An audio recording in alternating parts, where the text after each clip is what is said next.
My dearest, beloved Bauji, sister-in-law,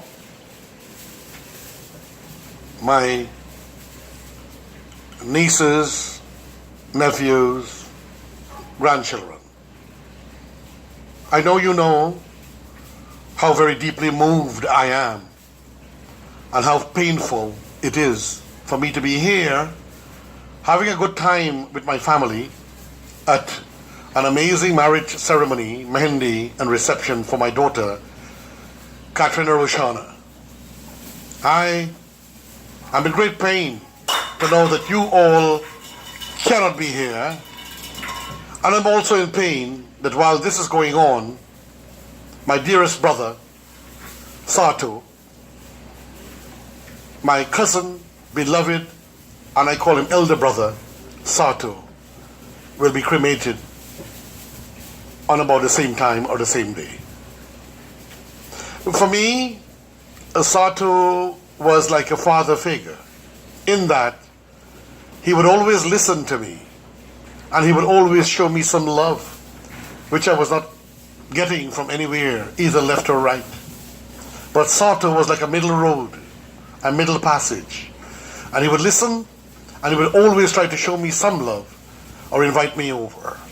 And maybe because I had no one to turn to from left or right, I would always stop by your home for a bit of love, for a little bit of joy, for a bit of sekal roti with same curry and shrimp, cooked on fireside. What a wonderful time they were. Difficult times for you, hard times for me, but when you think of the memory and the joy of the moments, then when time came and I could have used the car of my stepfather, I would collect your children, and they remember to this day, thank God I did it, that I would take them at times to buy an ice cream, to show them a bit of love, to give them a little bit of a drive. And I'm happy that they remember that, and I love them, your children, as if they are my very own. They grew up in front of me, and children, I bless you. You're good children. And your father was a good man. All of us as human beings and going through life, we make some mistakes at times. But all in all, your mother and father stayed together amidst difficult times in society and life. And so, I want to tell you that I'll miss your father enormously. Enormously. It saddens my heart that I could not have been there during the illness, nor be there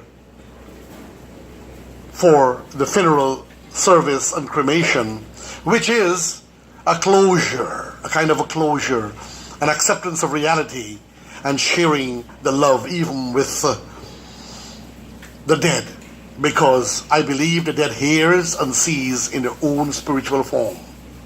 And so I know as you play this, whether you play it at the day of the cremation, or whether you play it at a function home before and or after, that he is around and he would have heard my voice and he would know how very much I love him. I truly love Satu. Such a beautiful, absolutely practical man. And so I pray that you all, as you have asked me to be, to have strength, I pray that you all also have the strength. Pray.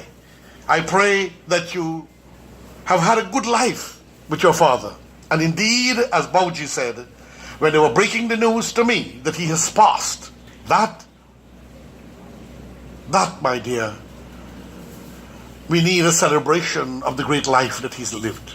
Yes, Bauji, thank you for that beautiful message. May God bless you. And so to all of you mourners, family and friends around, I bless you for being there. And I ask God Almighty to give you all prosperity and success, and also peace for my brother as he leaves this plane of existence to go with his Lord and his Creator. With this in mind, I wish to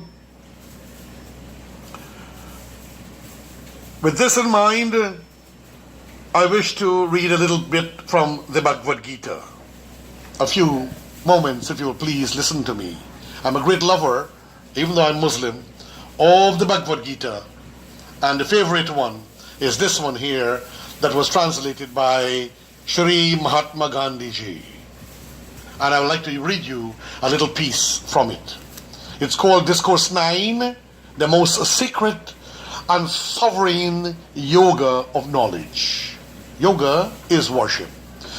Gandhi ji is saying, before the discourse starts, it is easy enough to be friendly to one's friends, but to befriend the one who regards himself as your enemy is the quintessence or perfection of true religion.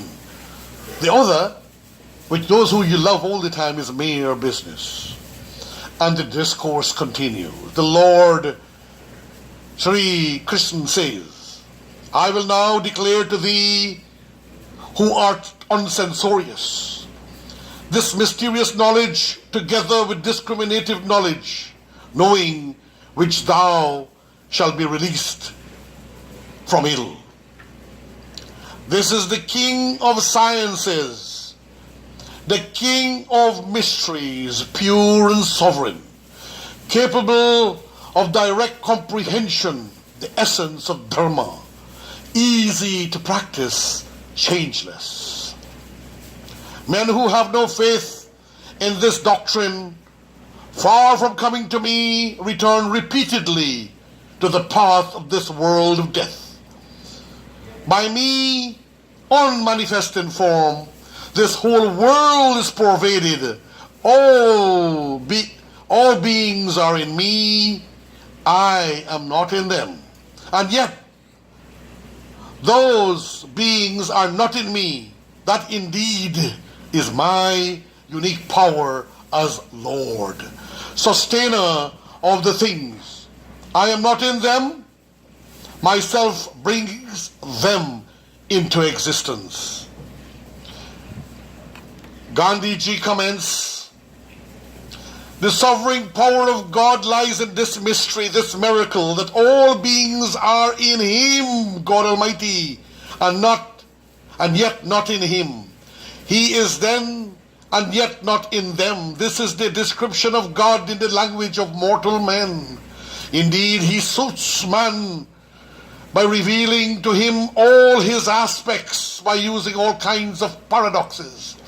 All beings are in him inasmuch as all creation is his.